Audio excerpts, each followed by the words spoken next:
Hello. जितने भी लोग जुड़े हैं दोस्तों, आप सभी लोग एक बार कमेंट में बता दीजिए कि क्या आप सबको हमारी आवाज़ जो है क्लियर आ रही है। चलिए, काफ़ी कम लोग हैं तो आप सभी लोगों से बस इतना रिक्वेस्ट है कि क्लास को ज़्यादा से ज़्यादा शेयर करें। जैसा कि आप सभी लोग जानते हैं, आप सबकी बहुत ही महत्वपूर्ण जो क्लास है जीके जीएस की, जो कि इस समय चल रही है सुबह के टाइम 7:30 बजे। आप लोग ज़्यादा से ज़्यादा लोगों तक शेयर करें क्लास को, अधिक से अधिक लोग जुड़ सकें ताकि क्लास जो है स्टार्ट हो सके अच्छे से और मज़ा आए आप सबको पढ़ने में भी। तो उम्मीद करता हूं कि आप सभी लोग क्लास को जो है शेयर कर रहे होंगे। जितने भी आपके फ्रेंड हैं सबको शेयर करिए, ठीक है भैया। जितने भी लोग जुड़े हैं सभी को बहुत बहुत धन्यवाद, सभी को गुड मॉर्निंग।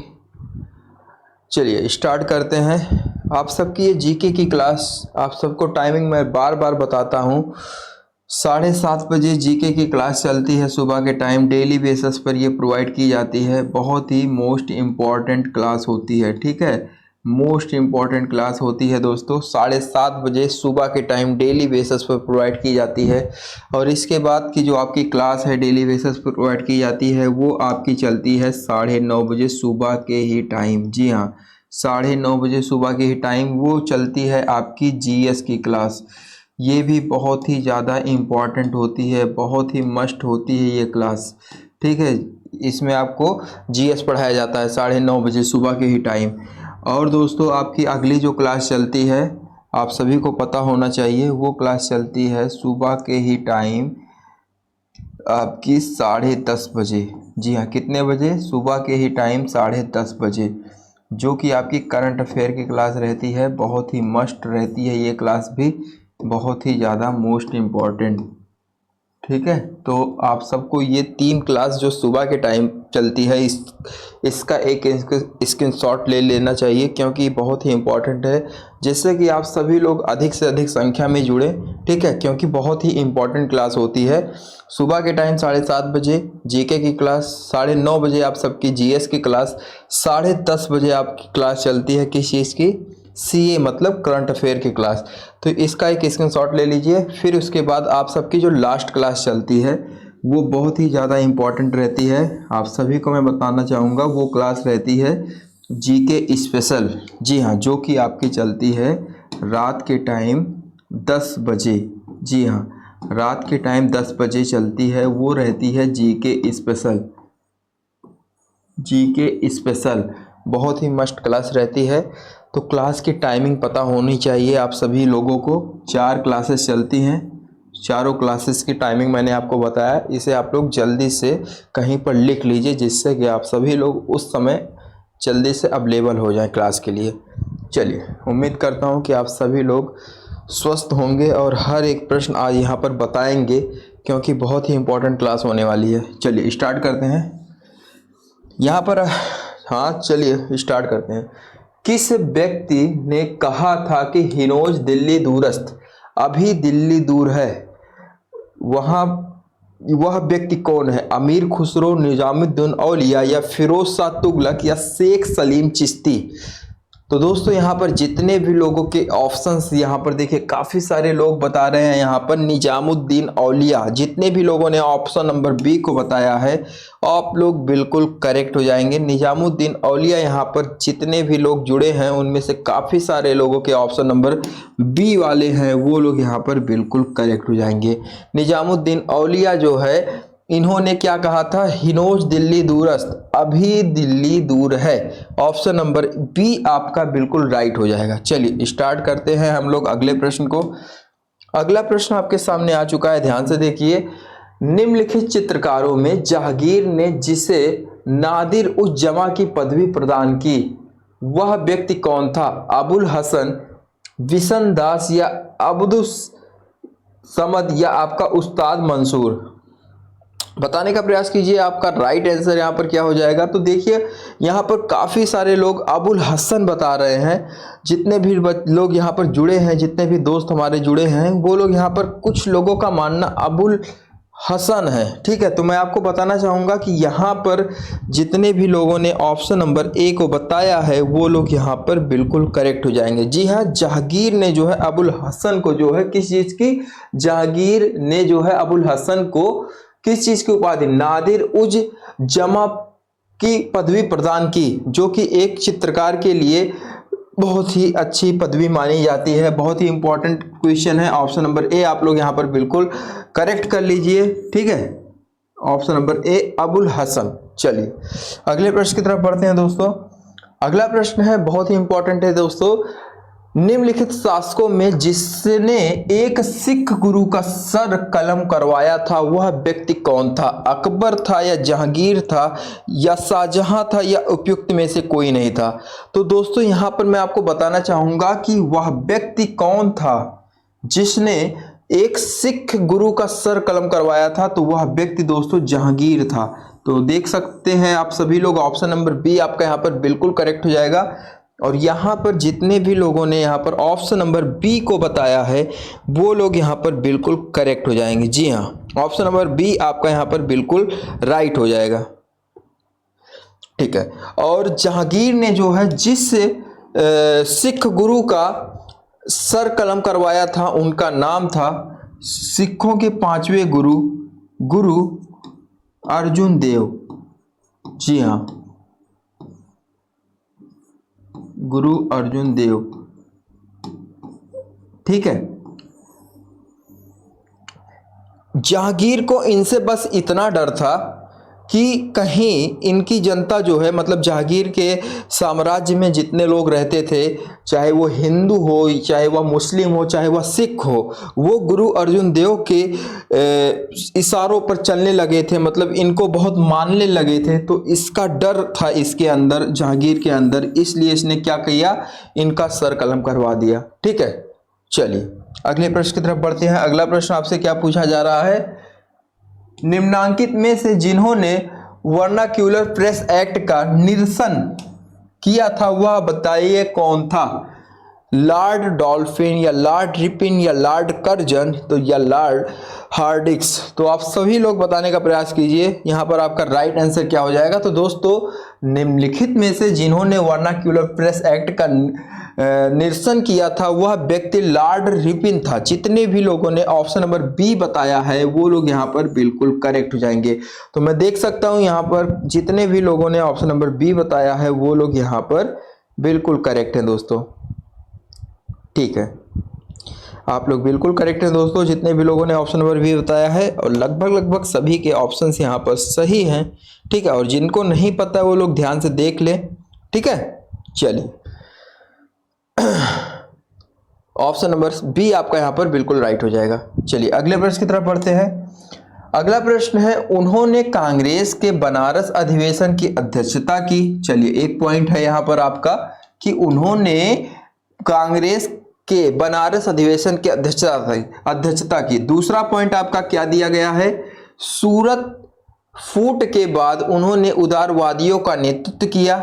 चलिए ठीक है, दूसरा पॉइंट आपका ये है, ऐसा कौन सा व्यक्ति है, एक पॉइंट ये है उन्होंने कांग्रेस के बनारस अधिवेशन की अध्यक्षता की। दूसरा पॉइंट है सूरत फूट के बाद उन्होंने उदारवादियों का नेतृत्व किया। तीसरा पॉइंट इस यहाँ पर आपका दिया गया है, उन्होंने क्या किया, दक्षिण अफ्रीका पहुंचकर गांधी के साथ महत्वपूर्ण सेवा की। तीसरा पॉइंट ये है, कोई व्यक्ति है जो ये सब किया है। और चौथा पॉइंट आपका क्या है, उन्होंने सर्वेंट ऑफ इंडिया सोसाइटी की स्थापना की। चलिए ठीक है, उन्होंने क्या है, सर्वेंट ऑफ इंडिया सोसाइटी की स्थापना की। तो ये चारों जो पॉइंट्स है ये किस व्यक्ति से रिलेट करते हैं, आप लोग बताने का प्रयास कीजिए कि किस व्यक्ति से रिलेट करते हैं। तो दादा भाई नौरोजी या फिरोज शाह मेहता या महादेव गोविंद रनाडे या ऑप्शन नंबर आपका डी गोपाल कृष्ण गोखले। चलिए ऑप्शन आपको हो सकता ना दिखे, थोड़ा सा मैं इसे ऊपर कर देता हूं, तो आप लोग बताने का प्रयास कीजिए आपका राइट आंसर यहाँ पर क्या हो जाएगा। तो दोस्तों यहाँ पर जितने भी लोगों ने गोपाल कृष्ण गोखले बताया है वो लोग यहाँ पर बिल्कुल करेक्ट हो जाएंगे। और मैं यहाँ पर देख सकता हूँ जितने भी लोग जुड़े हैं ज़्यादा से ज़्यादा लोगों ने यहाँ पर जवाब दिया है ऑप्शन नंबर डी को ही। जी हाँ, जितने भी लोगों का ऑप्शन नंबर डी है वो लोग यहाँ पर बिल्कुल राइट हैं। गोपाल कृष्ण गोखले के चारों पॉइंट्स, चारों कथन हैं। चलिए अगला प्रश्न आपके सामने आ चुका है। नमक सत्याग्रह के दौरान गांधी जी ने गिरफ्तार हो जाने पर आंदोलन के नेतृत्व का भार जिन्होंने संभाला वह थे, बताइए। नमक सत्याग्रह के दौरान जब गांधी जी गिरफ्तार हो गए थे, फिर उसके बाद जिन्होंने ये कार्यभार संभाला वह व्यक्ति जवाहरलाल नेहरू थे, या सरदार वल्लभ भाई पटेल थे, या आपका अबुल कलाम आजाद थे, या आपका अब्बास तैयब जी। तो दोस्तों यहाँ पर आप लोग बताने का प्रयास कीजिए, बहुत ही ज़्यादा मस्ट इम्पॉर्टेंट क्वेश्चन है। आप सभी लोगों को पता होगा गांधी जी के जो नमक कानून के बारे में, ठीक है। आप लोग बताने का प्रयास कीजिए यहाँ पर आपका राइट आंसर क्या हो जाएगा। तो दोस्तों यहाँ पर जितने भी लोगों ने अब्बास तैयब जी बताया है वो लोग यहाँ पर बिल्कुल करेक्ट हो जाएंगे। ऑप्शन नंबर आपका डी वाला दोस्तों बिल्कुल राइट हो जाएगा। ऑप्शन नंबर डी जितने भी लोगों के हैं वो लोग यहाँ पर बिल्कुल राइट है। चलिए अगला प्रश्न आपके सामने है, फिलॉसफी ऑफ बम।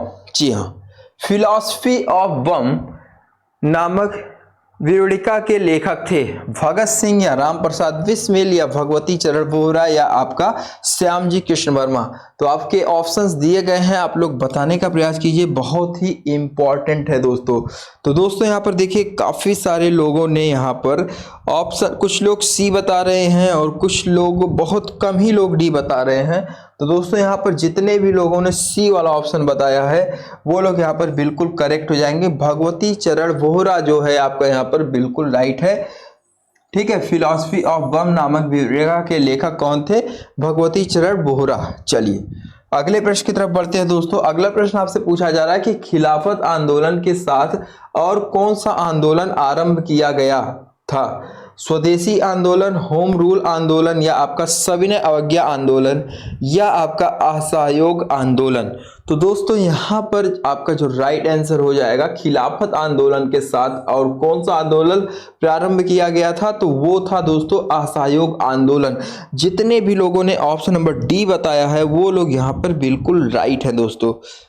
चलिए अगले प्रश्न की तरफ बढ़ते हैं। अगला प्रश्न आपसे क्या पूछा जा रहा है, ध्यान से देखिए।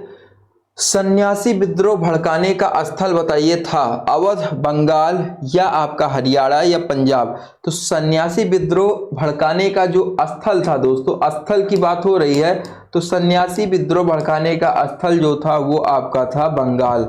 जी हाँ, बांग्ला, यहाँ पर बंगाल आपका बिल्कुल राइट हो जाएगा। चलिए अगले प्रश्न की तरफ बढ़ते हैं। अगला प्रश्न आपसे पूछा जा रहा है कि मुंडा बगावत का नेता कौन था? आप लोग बताने का प्रयास कीजिए कि मुंडा बगावत का नेता कौन था? बिरसा था, या कान्हू था, या आपका तिलका माझी था, या आपका सीधो। तो दोस्तों बिरसा यहाँ पर जितने भी लोगों ने बताया है ए वाला ऑप्शन, वो लोग यहाँ पर बिल्कुल करेक्ट हो जाएंगे।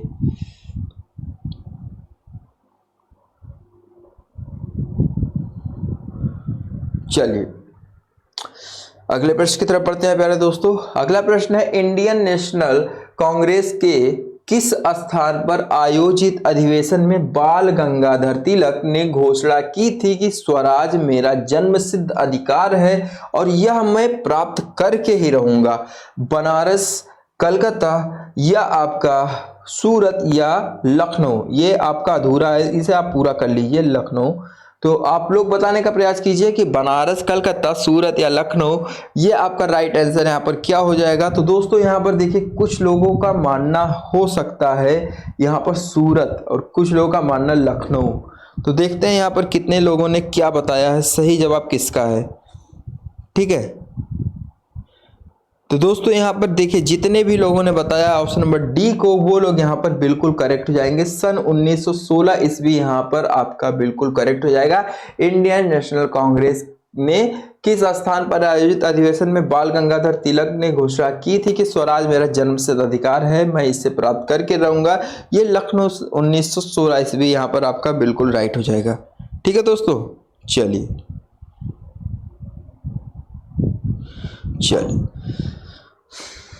अगले प्रश्न की तरफ बढ़ते हैं दोस्तों। अगला प्रश्न है, बंगाल को विभाजित करने में लॉर्ड कर्जन का वास्तविक उद्देश्य क्या था? मुस्लिम बहुल एक प्रांत की सृष्टि, या आपका पूर्व बंगाल के आर्थिक विकास में सहायता, या आपका दोस्तों बंगाल में राष्ट्रीयता की जुड़ी शक्तियों का निर्बलीकरण, या उपयुक्त में से कोई नहीं। तो आप लोग बताने का प्रयास कीजिए, आपका राइट आंसर जो है यहाँ पर क्या हो जाएगा। बहुत ही ज़्यादा इम्पोर्टेंट प्रश्न है। बंगाल को विभाजित करने में लॉर्ड कर्जन का वास्तविक उद्देश्य क्या था, बहुत ही इंपॉर्टेंट है। आप लोग बताने का प्रयास कीजिए दोस्तों, आपका राइट आंसर जो है यहाँ पर क्या हो जाएगा। तो यहाँ पर जितने भी लोगों ने ऑप्शन नंबर सी को बताया है वो लोग यहाँ पर बिल्कुल राइट हो जाएंगे। बंगाल में राष्ट्रीयता से जुड़ी शक्तियों को निर्बलीकरण, जी हाँ। चलिए अगले प्रश्न की तरफ बढ़ते हैं। अगला प्रश्न है, निम्नलिखित में से वह कौन सा व्यक्ति था जिसने वर्ष 1931 ईस्वी में गुरुवायूर मंदिर में अछूतों के प्रवेश संबंधी प्रयास का नेतृत्व किया था। तो ऑप्शन यहाँ पर आपके दिए गए हैं, केपी केशव मेनन, या आपका सी गोपालाचारी, या आपका EMS नंबूदरी बात, तो या आपका ऑप्शन नंबर डी वाला PS तिरुम्बाबू। तो आप लोग बताने का प्रयास कीजिए, आपके ऑप्शंस दिए गए हैं, आप लोग बताने का प्रयास कीजिए आपका राइट आंसर यहाँ पर क्या हो जाएगा। तो ये दोस्तों सन 1931 की घटना है, ये चीज भी आप लोग ध्यान में रखिए। जी हाँ, ऑप्शन आपका क्या सही हो जाएगा दोस्तों। तो यहाँ पर जितने भी लोगों ने ऑप्शन नंबर डी बताया है, PS तिरुम्बाबू, यहाँ पर बिल्कुल राइट है ऑप्शन नंबर डी। ठीक है, डी वाला आपका यहाँ पर बिल्कुल राइट है दोस्तों। चलिए अगले प्रश्न की तरफ बढ़ते हैं। सभी लोग फटाफट बताते हुए चलिए, हर एक प्रश्न आप सबके लिए बहुत ही ज्यादा इंपॉर्टेंट है। निम्नलिखित में से वह कौन सा पत्र था जिसे सन 1932 ईस्वी में हरिजन बंधु में परिवर्तित कर दिया गया था? यंग इंडिया, नव जीवन, नव भारत, या नव शक्ति? तो दोस्तों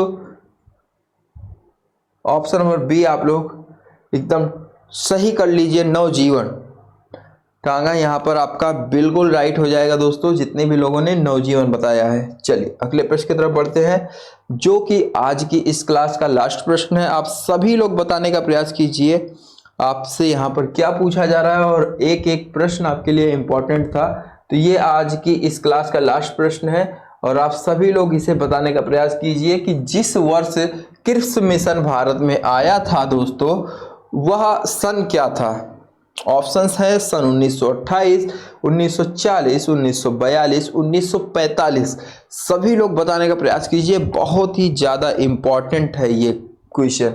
तो दोस्तों जिस वर्ष क्रिप्स मिशन भारत में आया था, जितने भी लोगों ने ऑप्शन नंबर सी बताया है वो लोग यहाँ पर बिल्कुल राइट हो जाएंगे। जी हाँ, क्रिप्स मिशन जो है सन 1942 में भारत आया था, और इसमें जो है ब्रिटिश सरकार द्वारा जो है द्वितीय विश्व युद्ध में भारतीयों का सहयोग प्राप्त करने के लिए ये मिशन जो है शुरू किया गया था। तो यहाँ पर ऑप्शन नंबर आपका सी वाला बिल्कुल करेक्ट हो जाएगा, सन 1942 ईस्वी। और आप सभी को मैं बताना चाहूँगा कि इस क्लास को आप लोग ज़्यादा से ज़्यादा लोगों तक शेयर कर दीजिए, क्योंकि हर एक प्रश्न यहाँ पर मैंने आपको बहुत ही इम्पोर्टेंट बताया है। तो दोस्तों इसी के साथ जो है आज की ये क्लास यहीं पर समाप्त होती है, और आप सबकी जो GS की क्लास चलेगी, इस क्लास से जुड़ना बिल्कुल भी मत भूलिएगा, जो कि आपकी 9:30 बजे ये क्लास चलने वाली है। बहुत ही ज़्यादा इंपॉर्टेंट प्रश्नों को मैं इसमें बताने वाला हूं, तो आप सभी लोगों से रिक्वेस्ट है कि इस क्लास को भी ज़रूर अटेंड कीजिए, ठीक है, बहुत ही इंपॉर्टेंट है। तो इसी के साथ दोस्तों हम चलते हैं, धन्यवाद। मिलते हैं अपने अगले और नेक्स्ट क्लास में, जो कि 9:30 बजे चलेगा। तब तक के लिए धन्यवाद, जय हिंद, जय भारत। आप लोग कमेंट बॉक्स में ज़रूर बताएं कि आप सबको आज की ये क्लास कैसी लगी।